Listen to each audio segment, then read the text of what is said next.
인생을 살아가면서 느끼는 것 중에 하나는 내 힘대로 안 된다는 것입니다. 경험적으로 보면 그런 것 같아요. 그래서 우리가 어떤 일을 앞에 두고 목적한 바를 이루려고 할 때 꼭 보면 장벽이 있더라고요. 여러분 혹시 그런 경험 없습니까? 내 힘대로 안 되는 일, 사업의 문제도 있을 수 있고 가정의 문제도 있을 수 있고 또는 건강의 문제도 내 힘대로 안 될 때가 있습니다. 그래서 인생의 어떤 장벽들을 보면서 이런 생각을 해봅니다. 만일 내가 새라면 그 장벽을 쉽게 지나갈 수 있지 않을까 이런 생각을 가져봅니다. 그러나 만약 새라면 또 이런 생각을 가져볼 것 같아요. 걸어다니는 인간을 보면서 참 부럽다 이런 생각을 갖지 않을까요? 제가 드리고 싶은 말씀은 우리는 내 힘대로 안 되는 일들이 있다는 것을 우리가 알고 있다는 겁니다. 그래서 우리는 내 힘대로 안 될 때 두 가지 반응을 보이게 되잖아요. 어떤 반응이냐면 낙심하고 절망하면 근심이 커진다는 것이고 위기가 찾아온다는 것입니다. 그러나 동전의 양면처럼 대응하는 태도에 따라서 저는 위기를 기회의 삶으로 바꿀 수도 있다고 생각합니다. 저는 그런 의미에서 다윗의 이야기를 여러분과 나누고 싶습니다. 다윗 하면 딱 떠오르는 명장면이 있죠. 그 명장면은 어린 소년 다윗이 손에 물매와 돌멩이 몇 개를 들고 이 골리앗의 거대한 장군 골리앗 앞에 딱 서서 어린 다윗이 맞짱을 뜨는 장면입니다. 도저히 이거는 상식적으로 이길 수 없는 싸움인데 그 싸움을 간단히 이깁니다. 왜냐하면 돌멩이 하나를 가지고 던졌는데 골리앗 이마를 맞추는데 마치 딱 조준된 그런 또 막 미사일이 날아가는 것처럼 이마에 맞추면서 쓰러진 그 골리앗을 그 든 칼로 목을 베면서 승리를 이룬 이 장면은 우리 기독교인들이 가장 멋진 장면으로 기억될 것 같습니다. 그런데 여러분 이 다윗이 그런 멋진 승리를 그냥 가져온 게 아니잖아요. 그 멋진 승리에 앞서서 확신 있는 신앙의 고백이 있었습니다. 우리가 잘 아는 사무엘상 17장 45절 말씀이거든요. 어떤 고백과 확신 속에 이 전쟁을 승리로 이끌었는지 같이 한번 읽어보도록 합니다.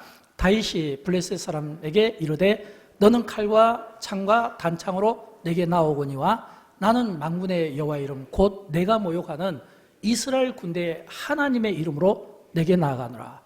내가 모욕하는 이스라엘 군대의 하나님의 이름으로 내가 나간다. 이 확신 있는 고백이 다윗으로 하여금 큰 승리를 주게 만들었다는 겁니다. 그리고 이 승리가 이 다윗이 한순간 이스라엘 모든 사람들에게 주목받는 사람으로 그때부터 이 다윗이 성경에 보면 나와 있습니다. 왜냐하면 사람들이 노래를 불렀기 때문입니다. 어떤 노래인 줄 아시죠? 사울이 천천히고 다윗은 만만이라. 근데 이 노래가 다윗을 유명하기도 만들었지만 이 노래 때문에 그때부터 다윗은 위기의 인생의 삶을 살게 됩니다. 왜냐하면 이 노래 때문에 질투한 사람이 있거든요. 사울왕이었습니다.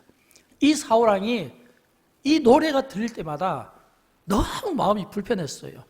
왜냐하면 왕이잖아요. 왕의 신분인데 자기보다 더 인기 높은 이 다윗, 한때는 좀 잘해보려고 아들처럼 여기기도 하고 사위를 맡기도 하고 옆에 두고 군대 장관으로 삼기도 했지만 그러나 이 질투심과 이 시기심이 결국에는 이 사울왕이 다윗을 죽이고자 하는 그 무서운 그 집착 때문에 다윗이 그때부터 도망을 다니는데 얼마나 다윗이 도망 다니면서 힘들었겠습니까? 그러면서 다윗이 그 도망간 마지막 그 최종 종착지가 어디였냐면 블레셋 땅이었습니다. 블레셋 땅 시글락에 그가 정착을 하게 된 겁니다. 근데 이 다윗이 이스라엘의 전쟁 영웅인데 이 블레셋 땅에 정착할 때 이건 이제 일종의 정치적인 망명이 되잖아요. 이런 이 정치적인 망명은 내가 가고 싶다고 해서 아무리 고대 사회라고 내 마음대로 가는 건 아니거든요. 반드시 블레셋 왕의 동의가 필요합니다. 그래서 블레셋 왕 아기스로부터 동의를 받아서 시글락이라는 작은 마을에 정착을 하게 됩니다. 이게 계기가 되어서 이 블레셋 왕 아기스와 좋은 관계가 이루어지고 그런 그 좋은 관계가 어느 날 블레셋 왕으로부터 이제 그 부탁을 받는 거예요. 내가 지금 이스라엘과 전쟁을 하러 가는데 다윗 같이 가자 이 말입니다. 아마도 이 블레셋 왕 아기스 입장에서는 이 다윗이 정치적인 망명을 했기 때문에 사울 왕이 싫어서 갔기 때문에 사울 왕에 대한 어떤 복수심이 있지 않겠는가. 또 이 다윗을 앞세우면 이스라엘 사람들이 이 전세에서 약해지지 않겠는가. 또 다윗은 또 지금 그가 블레셋 땅에 갔지만 여전히 그 마음 한편은 편하지가 않을 건데 또 아기스 왕이 또 전쟁에 같이 가자고 하는데 의심받으면 안 되잖아요. 그래서 의심을 안 받도록 하기 위해서 아기스 왕 옆에 나란히 서서 그 신하들을 데리고 그를 따르는 사람들을 데리고 전쟁터에 임하게 되는 겁니다. 이 전쟁터에 임할 때 이 다윗의 심경이 얼마나 복잡했을까요? 얼마나 힘들었을까요? 얼마나 난감했을까요? 왜냐하면 그가 비록 지금 아기스 왕 옆에 서 있지만 그러나 사울 왕 다음에 이스라엘 왕이 될 사람이잖아요. 기름 부음을 받은 왕이 될 사람이잖아요. 어떻게 그가 블레셋과 한편이 되어서 이스라엘을 칠 수가 있겠습니까? 또 그렇다고 또 안 치자니 또 오해가 커질 것 같고 굉장히 난감한 이런 어떤 힘든 그 시간 가운데 하나님께서 다윗의 삶에 간섭을 하신 거예요. 그 간섭이 뭐냐면 블레셋 왕과 그를 따르는 방백들 사이에 의견 충돌을 만든 겁니다.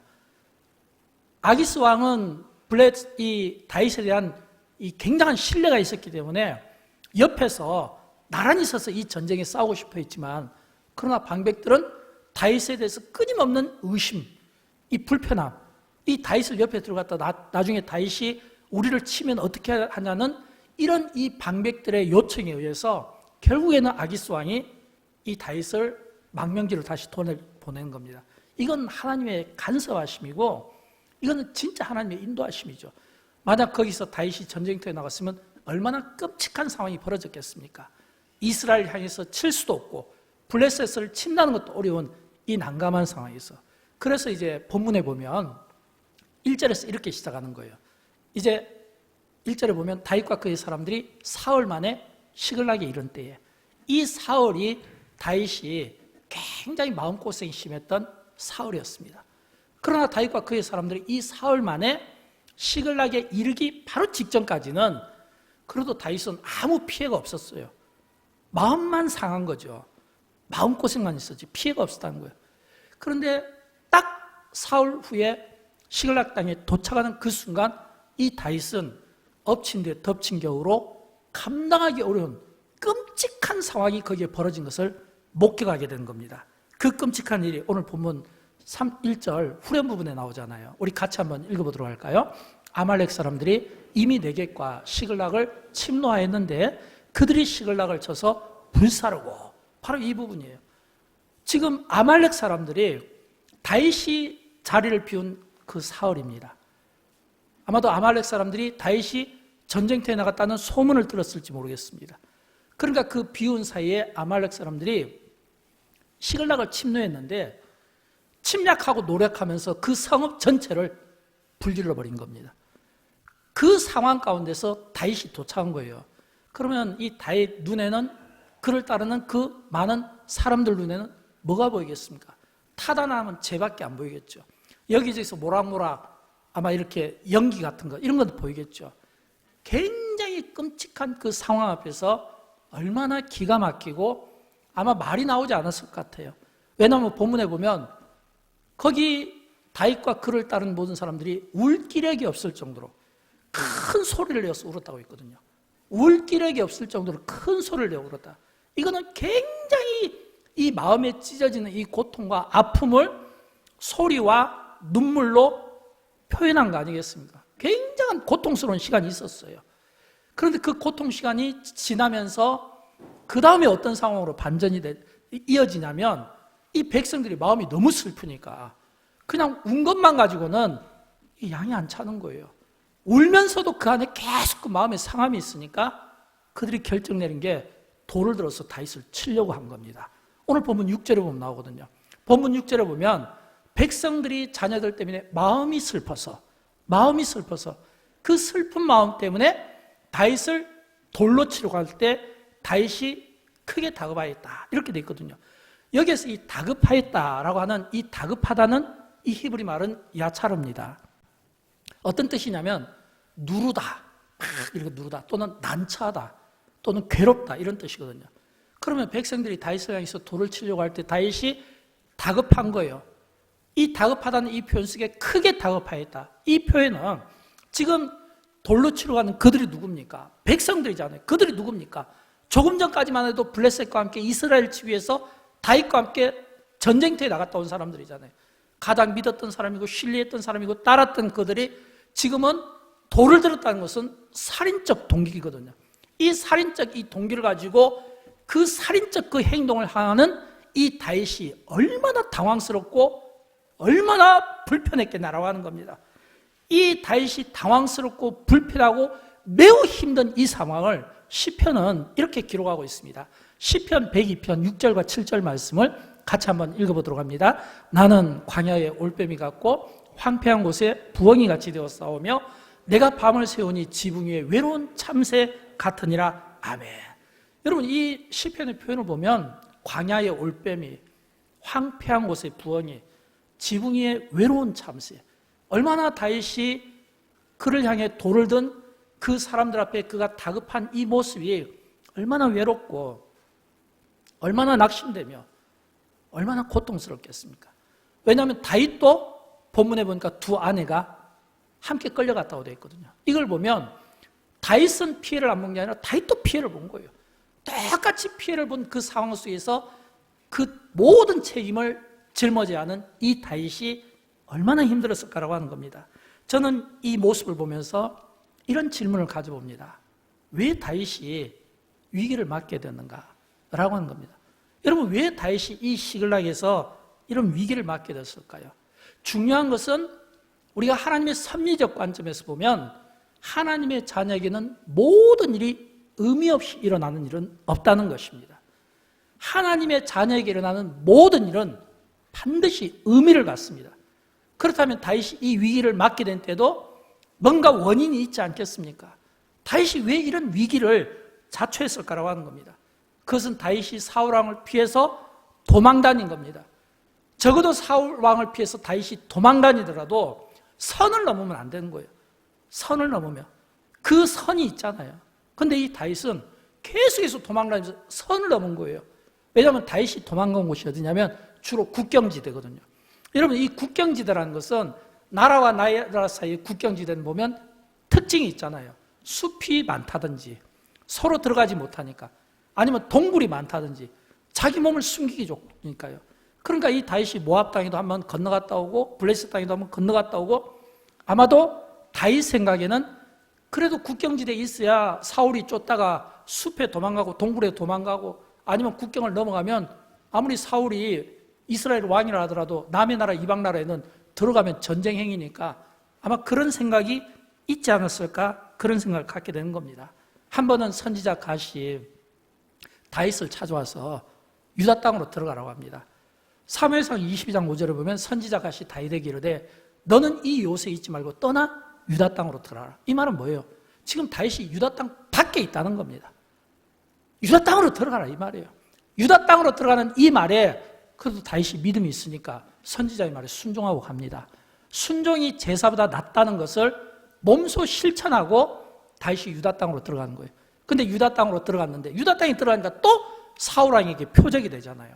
그래서 또 사울이 집요하게 다윗을 죽이기 위하여 쫓아가니까 다윗이 또 할 수 없이 선택한 망명지가 바로 오늘 본문의 배경이 되는 블레셋 땅이었다는 거예요.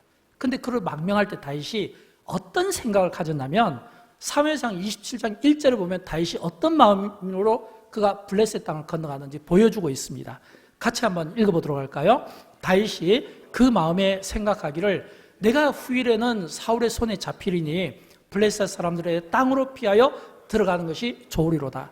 사울이 이스라엘 온 영토 내에서 다시 나를 찾다가 단념하리니 내가 그의 손에서 벗어나리라 하고 아멘.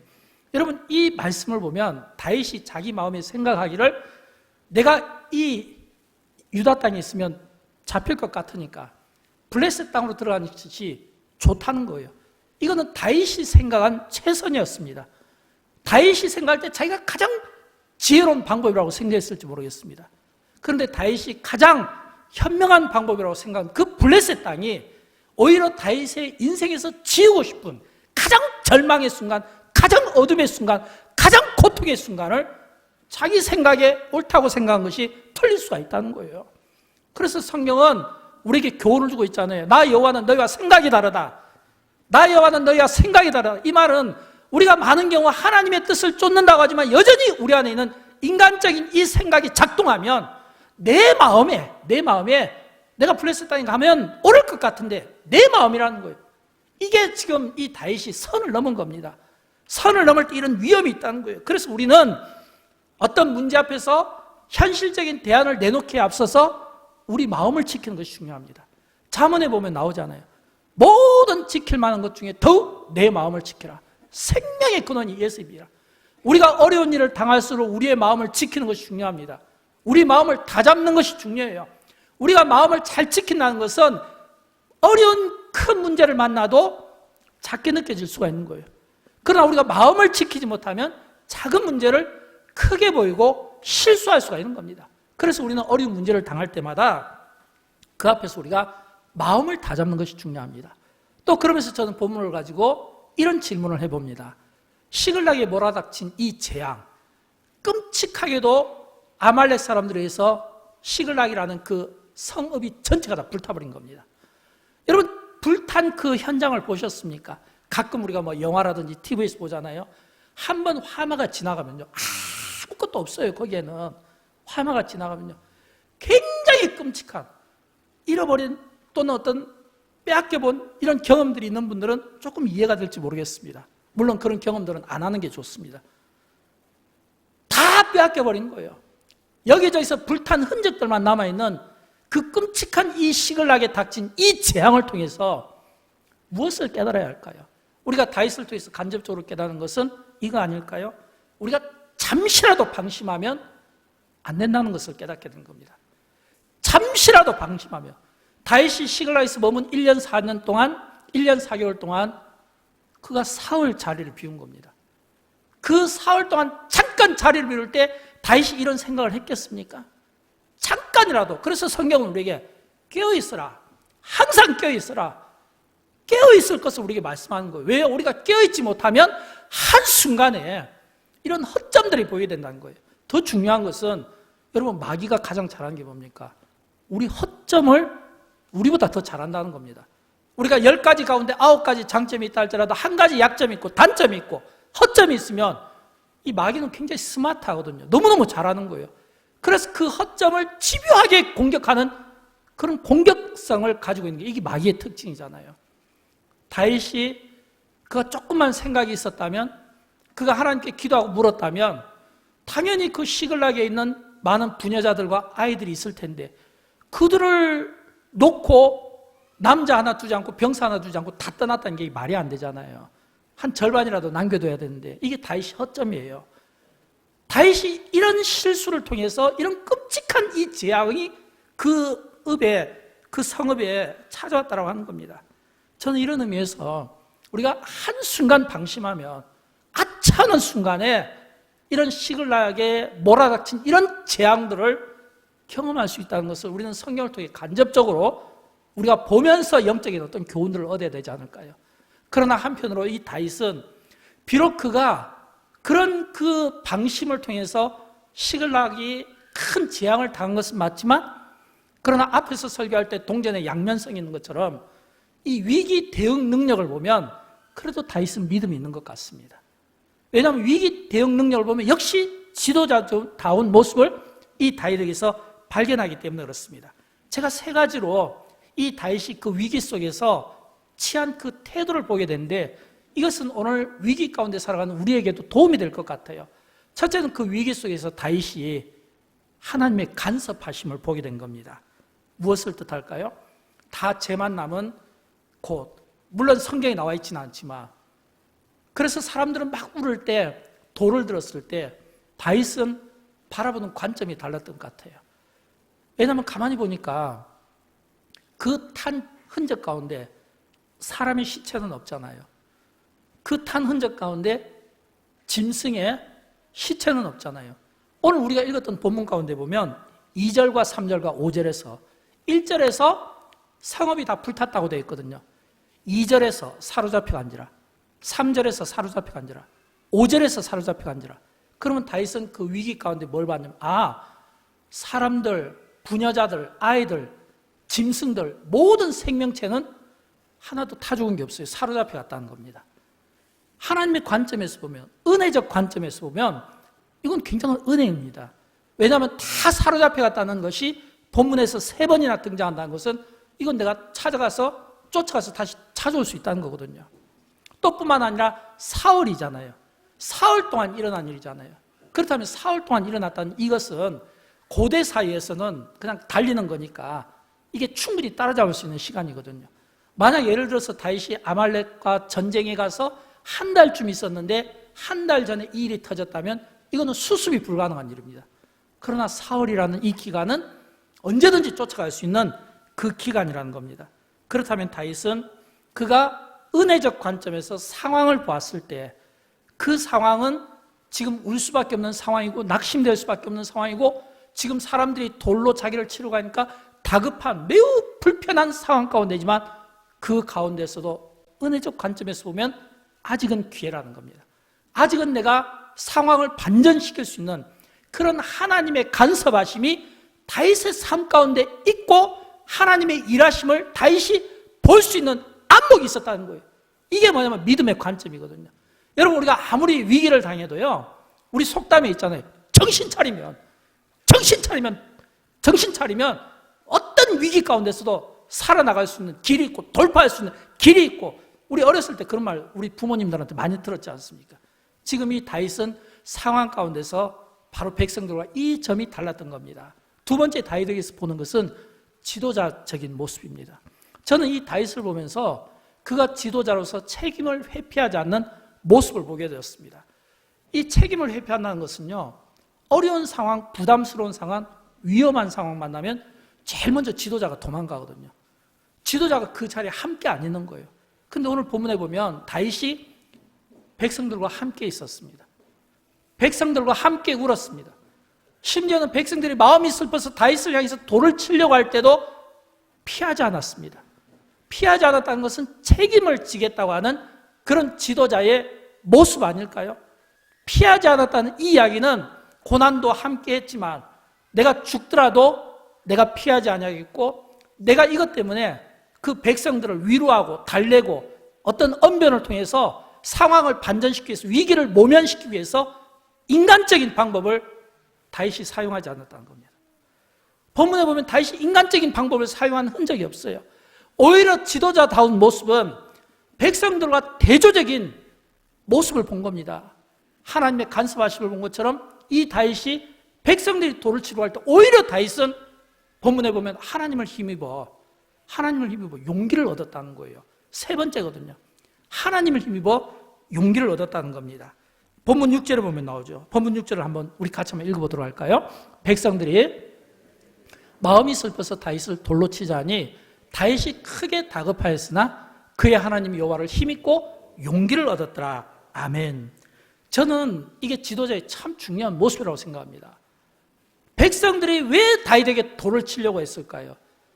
백성들이 다윗에게 돌로 치려고 한 것은, 백성들이 믿은 것은 다윗이었기 때문입니다. 백성들이 믿은 것은 다윗이었어요. 그러나 다윗이 하나님을 힘입고 용기를 얻었던 것은 백성들과 대조적으로 다윗이 본 것은 하나님이었습니다. 여러분, 우리가 어떤 어려운 일을 당할 때 그 어려운 일 앞에서 우리가 참 신앙적인 어떤 반응을 할 때가 참 많잖아요. 그때 그 신앙적인 반응을 할 때 여러분은 어떻게 반응합니까?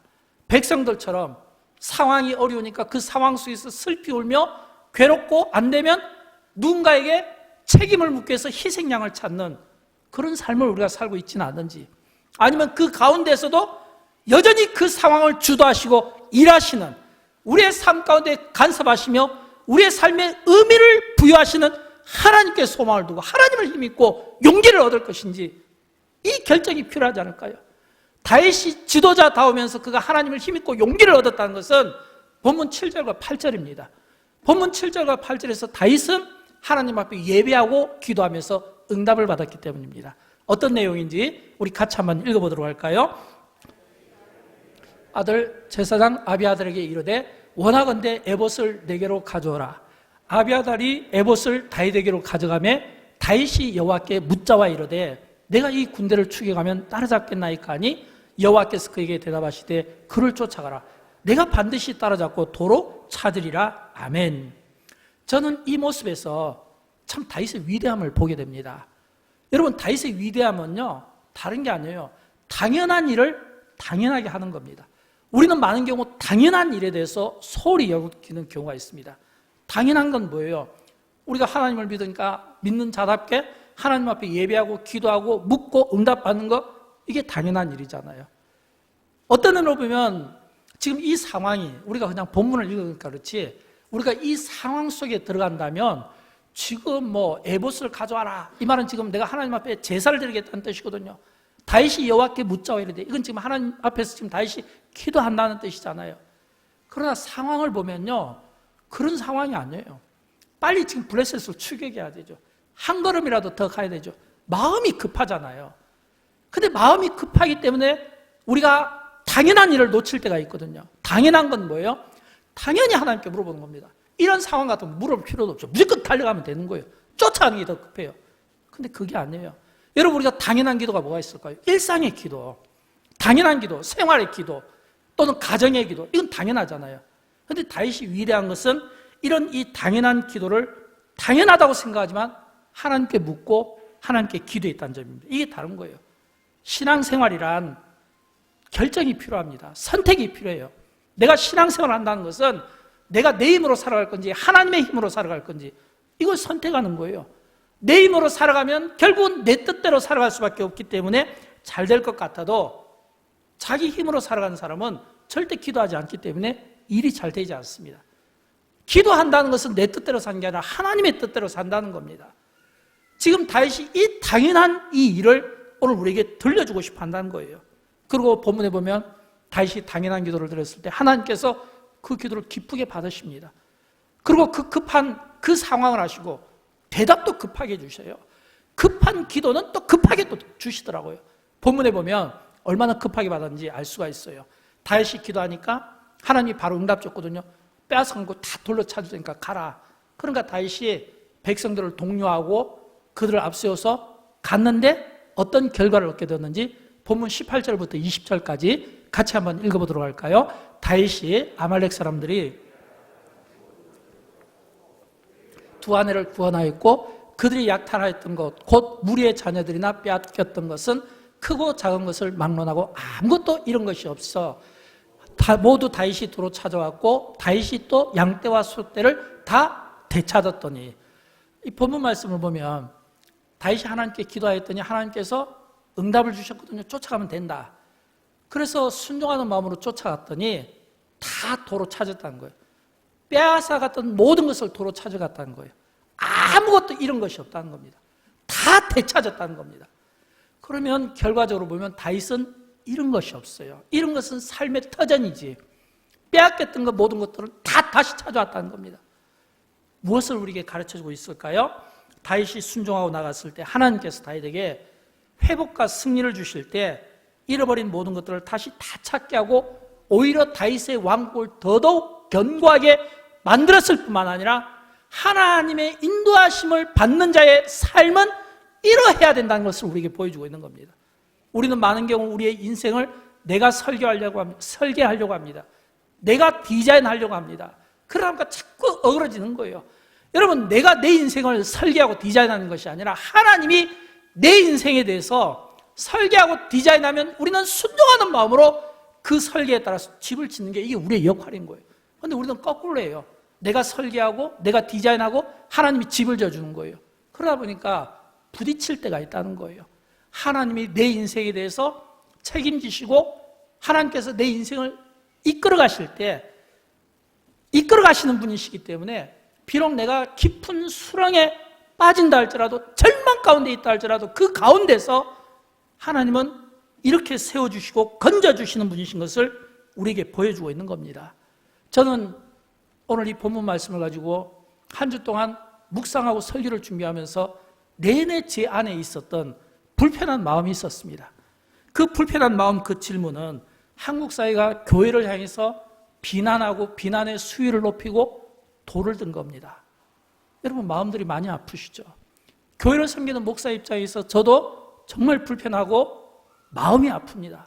그러나 마음이 아프기 이전에 우리는 좀 더 생각을 해야 됩니다. 왜 돌을 들게 되었을까? 왜 들게 되었을까? 본문에 보면 백성들이 마음이 슬퍼서 다윗을 향해 돌을 들었다고 했잖아요. 마음이 슬퍼서. 그런데 여러분 그 백성들은 누굽니까? 다윗과 함께한 자들입니다. 앞으로도 다윗과 함께할 자들입니다.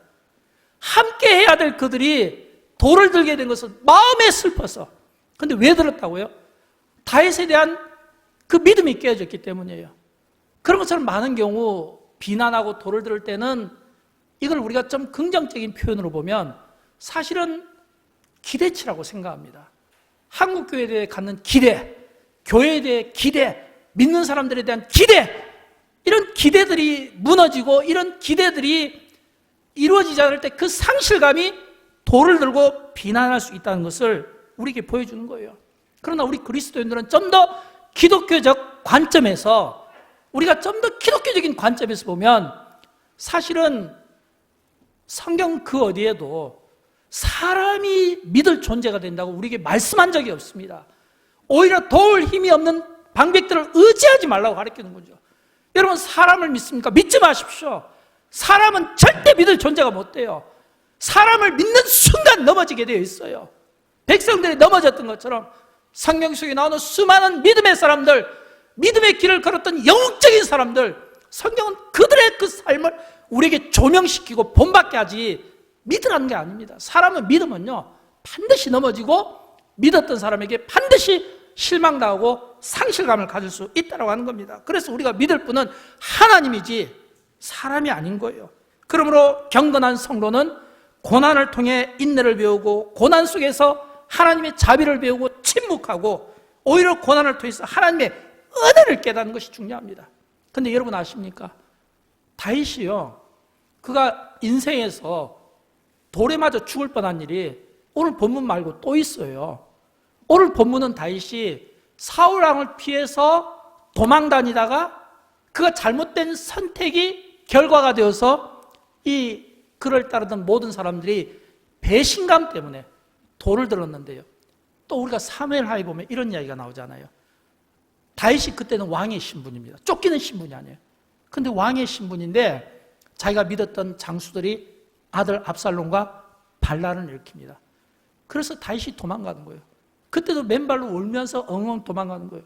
근데 이 사울이 이 다윗이 베냐민 땅을 통과할 때 다윗을 향해 돌을 들면서 온갖 입에 욕설을 담으면서 쫓아갔던 사람이 있죠. 피를 흘린 자예요. 사악한 자예요. 그러면서 시므이입니다.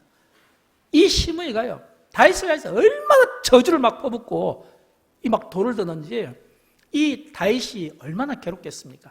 아들 때문에 쫓겨가고 믿었던 사람들에 대해서 쫓겨가고 또 베냐민 사람들이 또 자기를 오해해서 또 쫓겨가고 이런 막 겹겹이 쌓이잖아요. 다윗을 따랐던 아비새 장군이 너무 화가 나니까 쫓아가서 그 시므이의 목을 치려고 하는데 다윗이 뭐라고 한 겁니까? 기가 막힌 이야기를 했어요. 우리가 이 다윗의 이 이야기를 우리가 좀 마음에 새겨들을 필요가 있습니다. 같이 한번 읽어보도록 할까요? 저주하게 버려두라. 혹시 여호와께서 나의 원통함을 감찰하시리니 오늘 그 저주 때문에 여호와께서 선으로 내게 갚아 주시리라. 아멘. 그냥 저주하게 내버려두라는 겁니다. 혹시 저주하게 내버려두라. 근데 혹시 하나님이 나의 원통함을 감찰하실 텐데 오늘 이 저주 때문에 하나님이 나에게 선으로 갚아주실지 어찌 아느냐, 이 말 아닐까요? 저주하게 내버려두라. 이 말은 다윗이 지도자로서 지금 책임지겠다는 겁니다. 받아주겠다는 겁니다. 욕하게 만든다는 겁니다. 돌을 던지면 맞겠다는 겁니다. 그대로 내버려두라는 거예요. 그러나 하나님이 나를 감찰하시는데, 여러분 하나님은 어떤 분입니까? 우리 머리카락 하나까지 세시는 분이잖아요. 우리의 생각과 마음을 감찰하시는 분이잖아요. 하나님이 나를 아시는데 하나님이 오늘 그 저주 때문에 나에게 오히려 선으로 갚아주시지 않겠느냐라는 이 선한 마음이 작동이 됐다는 겁니다. 사랑하는 여러분, 오늘 우리 그리스도인들은 세상 사람들 비난과 또는 세상 사람들 이야기하는 그런 어떤 많은 말들, 돌멩이를 던지든지 이럴 때 우리 그리스도인들은 어떻게 대처해야 될까요? 우리 그리스도인들은 이러한 어떤 상황 앞에서 마음이 아프지만 그러나 대처할 때는 지혜가 필요하지 않을까요? 서로의 의견의 정당성을 주장하는 것, 이건 좋은 방법이 못 됩니다. 비난하는 것, 좋은 방법 못 됩니다. 생명 존중의 입장에서 우리가 참 중요하게 생각이 될 것은 기독교의 힘은 순교의 힘, 기독교의 힘은 보혈의 능력에 있습니다. 그러나 또 기독교의 힘은 덕목 가운데 하나가 저는 참아내는 것이라고 생각합니다. 지금은 다윗의 원통함을 감찰하실 하나님께 맡기고 참아내는 것, 이 인내도 우리 그리스도인들에게 참 중요한 덕목이라는 생각을 갖게 되는 겁니다. 한국교를 향한 질책들에 대해서 우리 믿는 자의 태도는 논리나 걱정보다는 오히려 하나님이 보고 싶어하는 것은 우리가 기도하는 모습 아닐까요? 오히려 하나님이 보고 싶어하는 것은 우리가 서로 감싸고 서로 도와주며 서로 의지하고 위로하고 싶어하는, 위로하는 그런 모습 아닐까요? 여러분, 미국의 9.11 테러 사건이 일어난 이후에 회자된 말 가운데 이런 말이 있어요.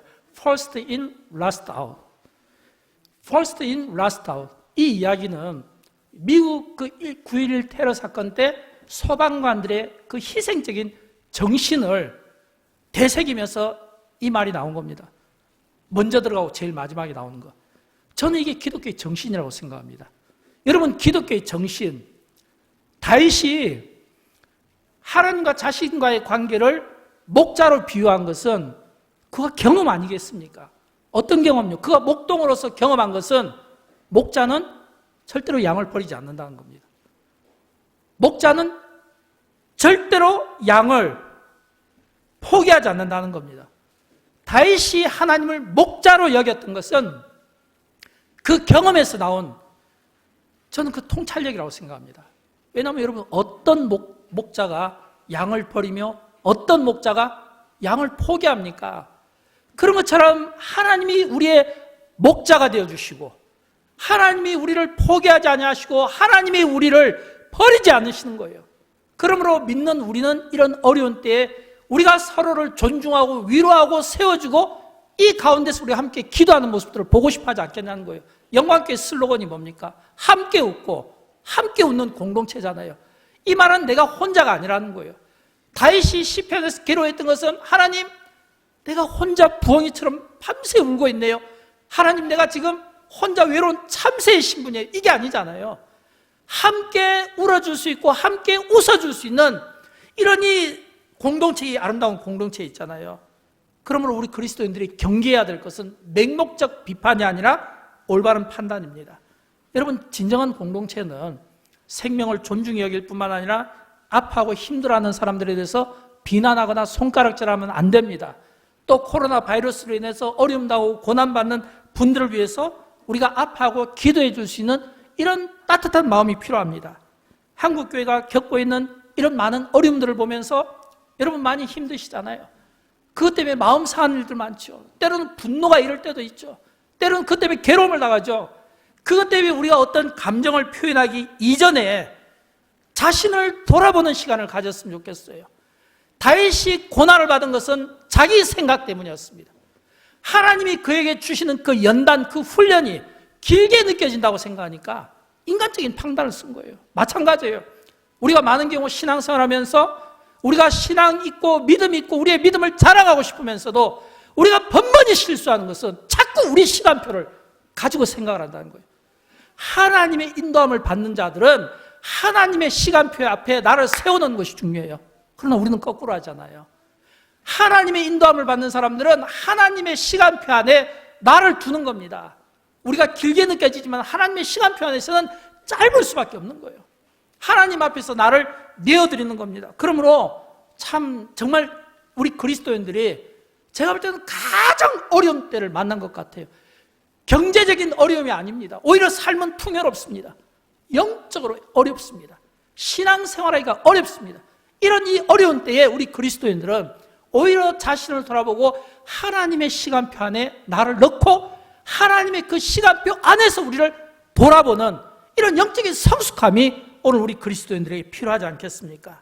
여러분, 고난 앞에서 두려워하지 마십시오. 사람들의 비난 앞에서 염려하지 마십시오. 담대하십시오. 왜냐하면 우리에게는 이런 하바국의 기도가 있기 때문입니다. 하바국서 3장 2절 말씀 우리 같이 한번 읽어보도록 할까요? 여호와여, 내가 주께 대한 소문을 듣고 놀랐나이다. 여호와여, 주는 주의 일을 이 수년 내에 부응하게 하옵소서. 이 수년 내에 나타내시옵소서. 진노 중이라도 긍휼을 잊지 마옵소서. 이 은혜가 고난받는 한국 사회와 고난받는 한국교회와 고난받는 모든 사랑하는 성도들에게 임하기를 주님의 이름으로 축원드립니다. 우리 다 함께 일어나실까요? 함께 찬양할 때 주가 일하시네. 제가 이 가사를 택한 것은 이 가사 가운데 보면 날이 저물어갈 때 홀로 서 있는 자신의 모습이 보면 처량해 보일 때가 있습니다. 내 힘으로 안 되어서 빈손으로 다닐 때가 있습니다. 그러나 여러분, 저는 이게 인생이라고 생각합니다. 그러나 우리가 다윗의 관점에서 보면, 은혜적 관점에서 보면, 하나님의 섭리적 관점에서 보면요, 다른 걸 보게 됩니다. 주님이 일하시네. 그 가운데서도 주님이 일하시네. 여러분, 어려우시죠? 그러나 주님이 일하심을 보면 우리는 다윗처럼 하나님을 힘입고 용기를 얻을 수 있습니다.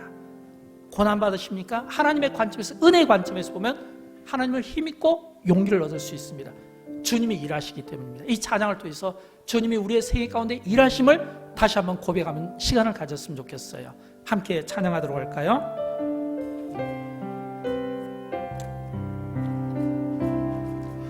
날이 저물어갈 때, 빈들에서 걸을 때, 그때가 하나님의 때, 내 힘으로 안 될 때, 빈손으로 걸을 때 있죠? 그때도 이렇게 고백했으면 좋겠습니다. 여호와의 일에 여호와께서 준비하시리라. 주가 일하시네, 주가 일하시네, 주께 아끼지 않는 자에게 주가 일하시네, 주가 일하시네, 신뢰하며 걷는 자에게. 우리 모인 이곳에, 우리 모인 이곳에 주님 함께 계시네. 누리네 아버지네. 적은 떡감을 보기 내 모든 날 드릴 때 모두 고백해 여호와 이래. 주가 일하십니다. 주가 일하시네, 주가 일하시네, 주께 아끼지 않는 자에게. 우리 두 손 들고 찬양할까요? 주님의 일하심을, 주님의 일하심을 우리가 함께 봅시다. 주님을